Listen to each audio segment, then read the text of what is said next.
예, 우리 배터리 전문 기자 이수환 기자 모셨습니다. 기자님 안녕하십니까? 안녕하세요, 이수환입니다. 오늘은 어떤 얘기를 하실 것인 예정이신가요? GM과 네. M 플러스 이야기를 좀 해볼까 합니다. 네, GM이 M 플러스가 뭘 좋은 수주 실적을 거뒀습니까? GM이 자체 배터리 이제 파일럿 라인을 기획을 한지 한 3년 정도 된 것 같습니다. 네. 그래서 구체화를 하기 시작한 건 작년 초였던 것 같고요. 네. 그래서 이제 한국에 있는 기업들 대상으로 네. 입찰을 했고 거기에 이제 올해 M 플러스가 GM 각형 파일럿 라인에 장비를 넣게 되었죠. GM의 파일럿 라인이라고 하면 네, 이제 파일럿 라인만 있는 겁니까? GM은? 그렇습니다. 파일럿만 있습니다. GM이 원래 어디랑 했었죠? LG 에너지 솔루션이라고 했었죠. JV도 했었죠. JV 아주 크게 하는 기업이죠. 그렇죠. 엄청 크게 했죠. 근데 JV는 JV대로 하면서 우리 거에 배터리를 받고 우리는 우리대로 만들어 보겠노라 하고 지금 선언을 해서 파일럿 라인을 꾸미고 있다. 맞습니다. 라고 봐야 되는 겁니까? 어디다 합니까? 미시건에다가. 미시간에? 네.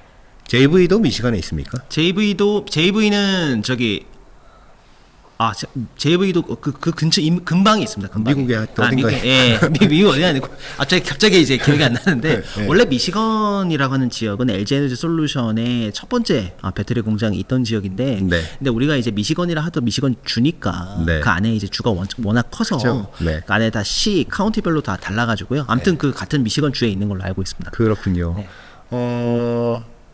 3년 준비했다고요? 그 기획을 3년 했고요. 네. 2년 거진 2년 다 돼가네요. 한 이제 작년 초에 GM 같은 경우에는 이제 포드랑은 조금 결이 좀 다른 게 포드보다 훨씬 규모가 큰 회사고요. 약 2배 정도 더 큽니다. 네. 그렇고 또 한국에 여러 가지 기능들을 많이 부여해 놨어요.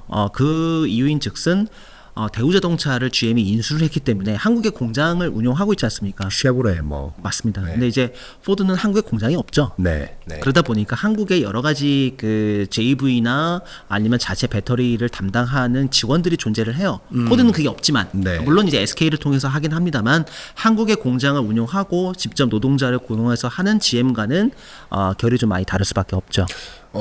GM이 파일럿 라인을 꾸미기 위해서 입찰을 받았다라고 했는데 지금 M 플러스 하나 얘기하셨지만 뭐 또 다른 기업들도 여러 개 있겠습니다. 있습니다. 예, 근데 오늘 M 플러스에 좀 집중. 네, M 플러스 집중하려고 여러 기업 다 언급하려고 하다가 네. 일단 M 플러스 먼저 얘기를 했습니다. 그 뭐 양파 껍질 벗기듯이 계속 조금씩 그 쓰시려고 하시는 그건 겁니까? 아니고요. 이 직전에 얘기했던 게 LG 에너지 솔루션의 각형 배터리 파일럿 라인에 M 플러스가 넣었다는 얘기를 하고 요 네. 다음에 이제 GM 얘기를 해서 연속성이 있어서 그렇게 한 거고요.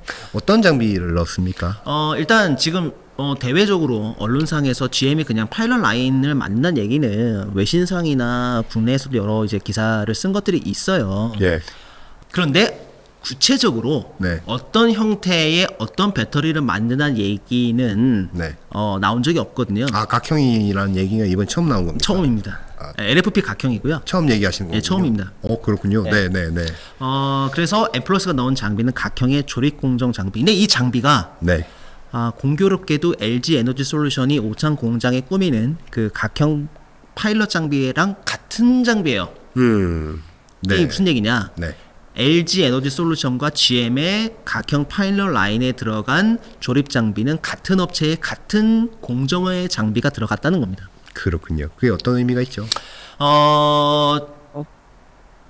M 플러스라는 업체가 계속해서 이 M 플러스는 뭐 전에 제가 이 직전에 지난주에서도 이제 SK 얘기를 하면서 말씀드렸지만 SK 온의 패키징 장비를 본격 공급하게 되면서 크게 매출을 일으킨 회사거든요. 네.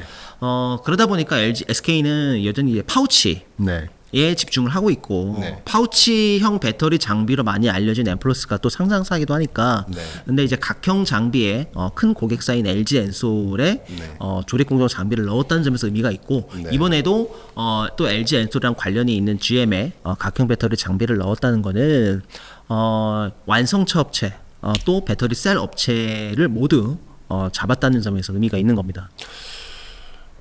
그 파일럿 라인에 네. 규모는 네. 어느 정도입니까? 파일럿 라인의 규모는 보통 우리가 이제 설계할 때 500메가와트시에서 1기가 정도로 보고 있는데요. 근데 왜 이렇게 규모 차이가 나냐는 거는 라인의 수가 줄었다 늘었다 하는 게 아니고요. 마치 이제 그 디스플레이로 치면 마더글라스 크기가 달라지면 우리가 최종적으로 패널을 양이 많아지잖아요, 숫자가. 네. 그러다 보니까 에너지 밀도 네. 그리고 안에 어떤 형태의 케미스트리 조성을 하느냐에 따라서 기가와트시 규모가 달라집니다. 예를 들면 이제 에너지 밀도가 높은 이제 양극재를 쓰게 되면 네. 파일럿 라인의 규모가 이제 커지게 되는 거고요. 네, 그렇습니다. 네. 아니 그래서 네. 지금 그 파일럿 라인 규모 자체는 정확하게 잘 그러니까 모르시나요? 규모는 보통 만들 때 500에서 이제 1기가와트를 성장하는데 여기 각형을 보통 각형이니까 말씀드리면 분당 생산 속도는 보통 파일럿을 만들 때 8ppm. 네. 그러니까 분당 8개의 셀을 만든다는 의미죠. 근데 이 셀에 용량이 있을 거 아닙니까? 몇 암페어와트시라고. 네. 이 용량에 따라서 또 ppm 속도에 따라서 규모가 달라집니다. 또 아까 말씀드린 안에 케미스트리, 그러니까 양극재 종류에 따라서 또 용량이 달라지기도 하고요. 제가 규모를 자꾸 여쭤보는 이유는 네. 장비를 뭐 얼마나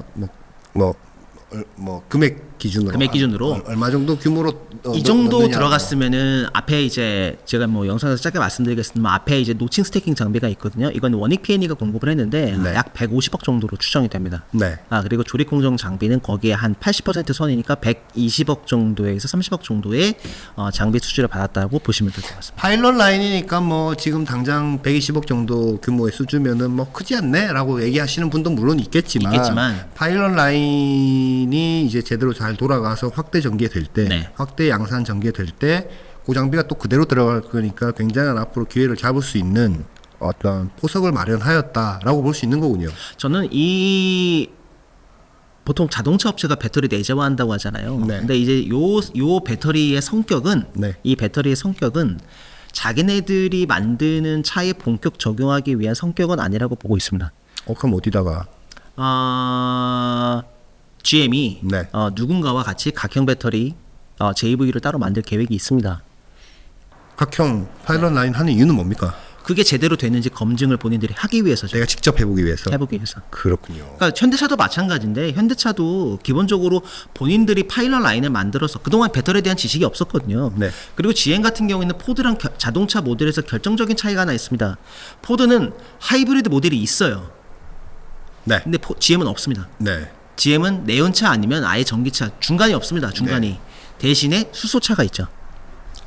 그런 차이점들이 좀 존재합니다. 아니 그러면 지금 M 플러스는 원래 상장하기 전에도 그렇고 지금 상장하고 나서도 계속 성장해서 주로 거래하던 SK온입니다. 온이었는데 LG랑도 거래를 이제 각형 파일럿 라인으로 이제 좀 탔고 딴 데랑은 또 안 해. 삼성이랑은 안 하. 삼성이랑은 아직은 안 있고요. 아니고. 물론 간간히 장비 한두 대 정도 들어간 전력은 있습니다만 이번처럼 뭐 아예 대규모로 좀 양산이나 혹은 좀 의미 있는 수준의 파일럿 라인을 아직 삼성이랑 거래한 적은 없습니다. 그러면 지금 GM에서 하는 그 파일럿 라인이 잘 돼서 확대 전개되면 네. 결국은 그 아까 얘기한 LG 엔솔과 GM과의 어떤 새로운 각형 배터리의 네. 어떤 공장이 또 생길 수 있을 텐데 거기도 그렇죠. M 플러스 장비가 들어갈 수도 있다. 그렇죠. 그럼 M 플러스는 SK 온이랑도 거래하고 LG U 플러스래. 에너지 솔루션. 에너지 솔루션이랑도 거래를 하는. 예, 그런 상황이 된 겁니다. 그렇군요. 근데 과거 몇 년 전에 저 기억하시겠지만 4, 5년 전에 SK와 LG가 소송했을 때 네. 뭐 이런 게 있었잖아요. 과거 뭐 반도체나 디스플레이 쪽도 이쪽 서로 싸우면 그 협력사들끼리 양다리 걸치기가 좀 어려웠었잖아요. 근데 지금 가능합니까? 배터리 쪽은? 아예 LG 엔솔이 올해 초에 구매 담당들이 협력사에게 통보를 했습니다. 네. 각자 도생하십시오. 우리도 어렵습니다. 괜찮은 장비고 그냥 우리가 알아 쓰겠습니다. 쓰겠습니다. 뭐 딴 데 파셔도 되고 네. 뭐 우리 계속 하셔도 되는데 네. 우리 계속 하시려면 장비 단가 당연히 깎으셔야 되고 네. 뭐 이런 류의 얘기를 한 적이 있죠. 그렇군요. M 플러스 입장에서는 어쨌든 고객사가 큰 고객사가 하나가 이제 더 늘어나고 하는 거로 보면 굉장히 좋은 소식 아닙니까? 매우 좋은 소식입니다. 이게 의미가 있는 수주고요. 작년에 3,400억 정도 매출을 했는데 올해 뭐 그렇게 좋지는 않아요. 올해 2천억대 할 건데 제가 듣기로는 약간 더 이게 아예 그냥 본인들이 먼저 이제 자발적으로 가이던스를 내놨거든요. 네. 자유공시를 했는데 아마 연말 정도에 한 번 더 자유공시를 얼마 하겠다고 얘기했습니까? 1천억대 초반대로 제가 아마 기억을 합니다만 약간 더 하향 조정될 가능성이 있습니다.